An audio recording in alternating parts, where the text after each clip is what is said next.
Hi, and welcome to the Room of Rock with Ted and I. Now this time in the Room of Rock, we're going to be doing a bit of a review and unboxing of our Subzero SZ-HP4A 4-channel stereo headphone amplifier.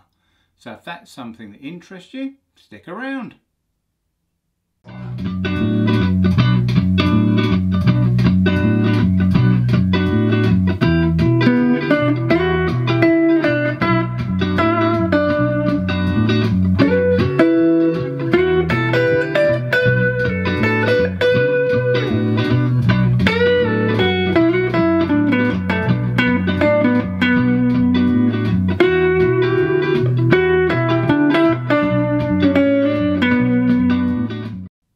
As always, if you like what we do here in the Room of Rock, please think about giving us the old thumbs up or maybe even subscribing. And don't forget to click the little notification bell so you'll know when new content's been uploaded. It means a lot to us. And also, please, feel free to put a comment in there. Have you got something similar or something you think's better? We're always interested to hear, so please feel free to comment and let us know. Well, without further ado, we'll pull the camera in a bit closer and show you exactly what you get in the box. Let's see what we've got in the box. We've got some instructions. We've got a power supply, which looks like it can be converted for various countries, different plugs, which I suppose is a useful feature.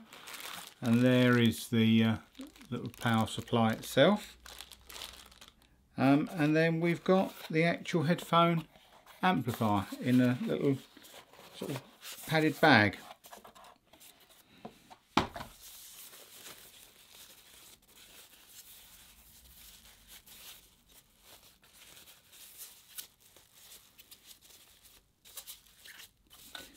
Out you come.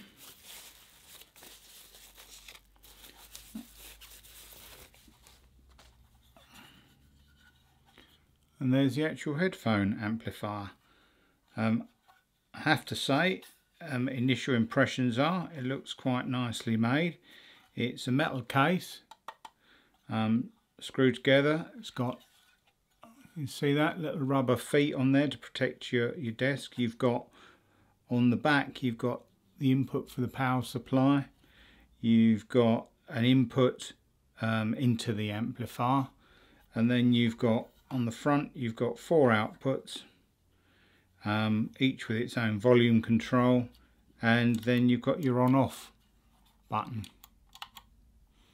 Now the reason I chose this one over some of the other budget ones that were on the market was this one had a power button and a lot of them didn't, which meant it was a faff. You'd either have to keep unplugging it or turn it off at the wall. But with this, I thought at least you could leave it on your desk with it plugged in and then turn it on and off as you need, just using the power button, which saves a lot of faff. One thing I'd note that it's not very clear. The knobs have got a little scribed line in them to show where they are, but that's not all that clear, so at a glance you wouldn't see where the volumes are set, if that's important. Maybe you could put a little black line in there with a Sharpie just to give you a guide. But anyway, let's plug her in and I'll let you know what I think.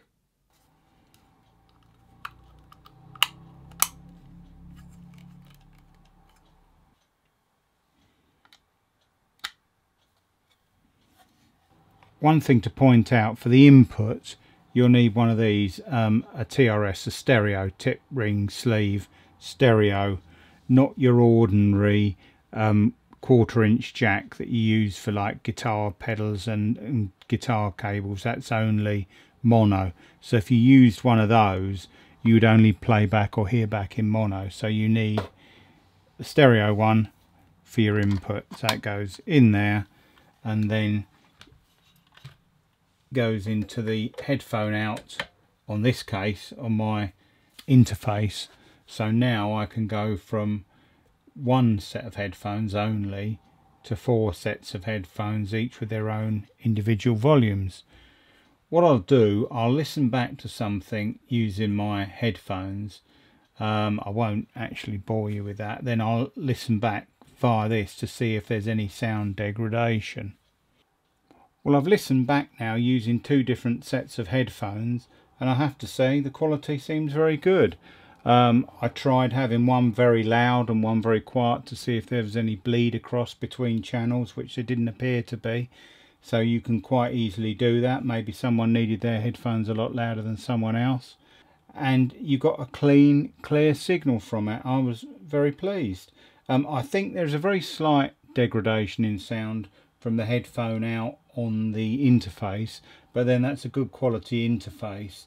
And if you were doing anything really critical, you know, for example like mixing or something, or checking a mix, you wouldn't want anything else in the signal chain. You want to keep it to a minimum, so you would use the headphone out on the interface anyway.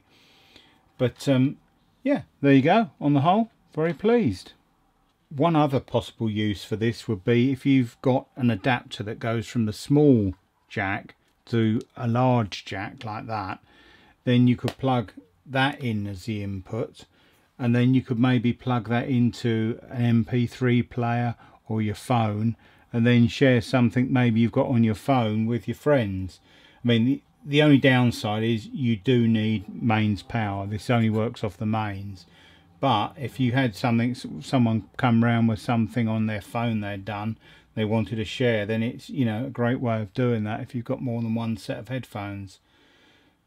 Well, to sum up, I think after having played with it and listened to it, it represents good value for money. I paid £19.99 for this from Gear for Music. Obviously there'd be delivery on top of that if you didn't go in store to pick it up. And the only criticism I'd level at it, as I mentioned earlier, was it'd be nice if there was a bit of better marking on the knobs so that you could at a glance see where the volumes were set. But other than that, I think you know, it's well made. I like the idea of the on-off switch on it, as I'd also mentioned previously. I think it's good. Yeah, represents good value for money if you've got a use for it. Now, the reason I bought this was I wanted it for when my daughters were helping me do some music. If we were tracking some vocals, we could all have a set of headphones on and listen back whilst we were singing, or if I was doing the recording and they were doing the singing, they could hear themselves. The interface I've got's only got one headphone output on it, so using this instantly gives me the ability to split that into 4 stereo outs, which is really useful. And as I mentioned earlier, you know, with an adapter you could use this with your MP3 player to share music with your friends, or your telephone, your mobile. But you'd obviously need mains power, because it only runs off the mains to do that. Anyway, I hope you found the video interesting and useful, and we'll see you again soon in the Room of Rock with Ted and I.